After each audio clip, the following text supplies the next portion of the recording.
everyone, I'm Rukmini Kimiri, and today I'll be presenting about ethical risk management in business, that focusing on the lessons that I learned from Ford Pinto and Chevrolet Corvair case. Going to the introduction, businesses must balance product benefits with risk to public safety. So the question is, how should they approach this and what level of risk is acceptable? We'll explore these two cases where cost cutting led to serious ethical and reputational consequences.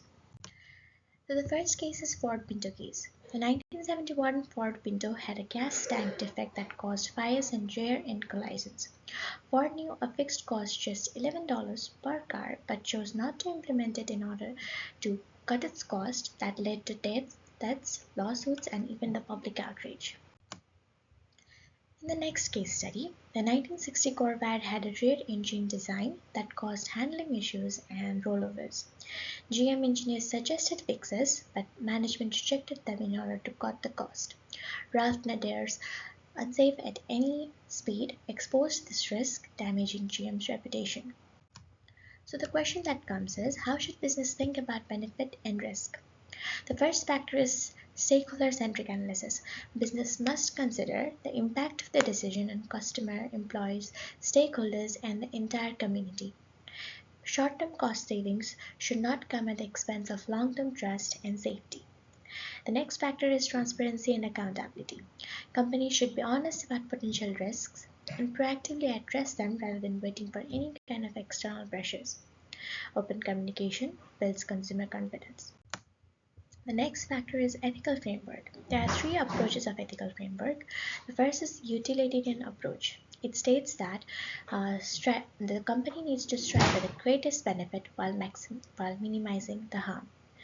The next is deontological approach. Businesses have a duty to protect consumers even if it's costly.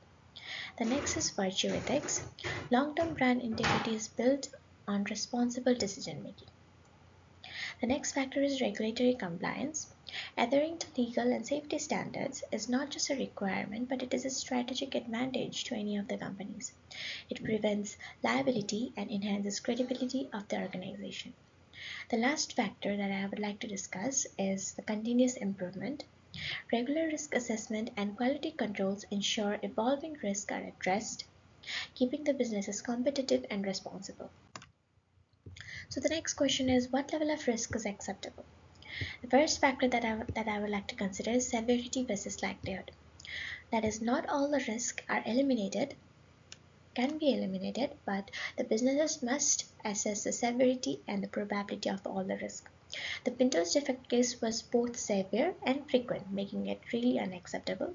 But for the Corvair's case, the handling issues were less frequent, but it posed a real danger in extreme cases. The next factor is public expectations. Society's tolerance for risk changes over time. In the 1960s, safety was not a priority, but by the 1970s, the corporate responsibility was a growing expectation. Ford miscalculated public sentiment, leading to a significant backlash. The next factor is cost-benefit analysis. While financial assessment matters to any organization, human lives cannot be reduced to numbers. Both Ford and GM learned that cutting safety corners led to greater costs in the form of lawsuits, recalls, and reputational harm. The last one is reputation and trust. Ignoring safety concerns damages public trust, which can take decades to rebuild for any organization. Ethical failures like those in Pinto and Corvair cases serve as lasting examples of corporate negligence. So the lessons that I learned from this case study are: we need to prioritize safety over the short-term profits. We need to be transparent about risks and address them early. The company needs to follow regulations and align with societal expectations, as well as any organization should think about the long terms. Ethical decisions build trust as well as sustainability.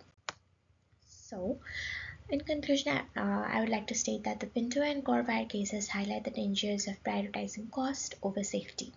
Ethical decision making is crucial for protecting consumers and ensuring the long-term success. Now, I would like to hear about your thoughts. What level of risk do you think is acceptable in the business and why? Thank you.